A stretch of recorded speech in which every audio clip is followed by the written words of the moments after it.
Thanks for joining us here on Fox10TV.com. I'm Chief Meteorologist Jason Smith with an update on Dorian finally starting to move after spending about 36 hours with the eye wall influencing Grand Bahama and in the outer islands of the Bahamas, the Abacos, and then over towards Grand Bahama for a total period of time of about 48 hours, an unprecedented time period for a major hurricane to be sitting in one place.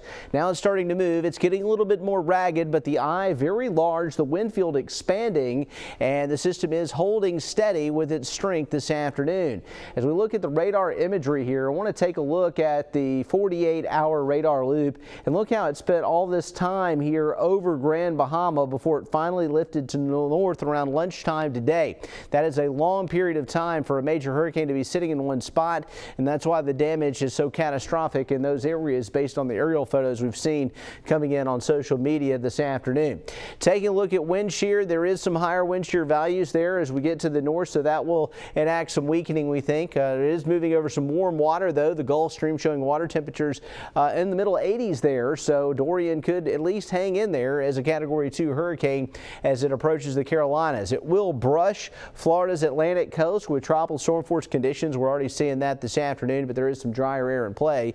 And the reason why it's starting to move, the ridge that was over the top of this thing that was blocking it and the weak steering environment, that's changing. A trough is now developing here, and that is going to pull the system to the north and then eventually the northeast. Right now it's moving northwest at 5. We do expect a stronger, faster northwesterly motion to begin as we go into the evening hours tonight. We think that by tomorrow evening, it'll be even with Jacksonville, Florida as a Category 2 hurricane, and then it's going to get very close to South Carolina as it moves to the north, and it could even make landfall in North Carolina, creating problems with beach erosion and higher than normal tides and winds right along the immediate coast of the Carolinas. By Friday, it begins to move offshore. This shows you the depiction of what we expect to happen. The European model showing it very close to the South Carolina coast and then ashore in North Carolina as it moves over Albemarle Sound and off the Outer Banks on Friday. It'll finally lift to the north, and it looks like it'll skirt the New England states and head up into the Carolinas. There's a lot out there to track. We've got a disturbance here off the Cabo Verde Islands. It's likely to turn into a depression or a storm at any time. Another one here that we're watching that's a medium chance of developing near Bermuda, of course, Dorian.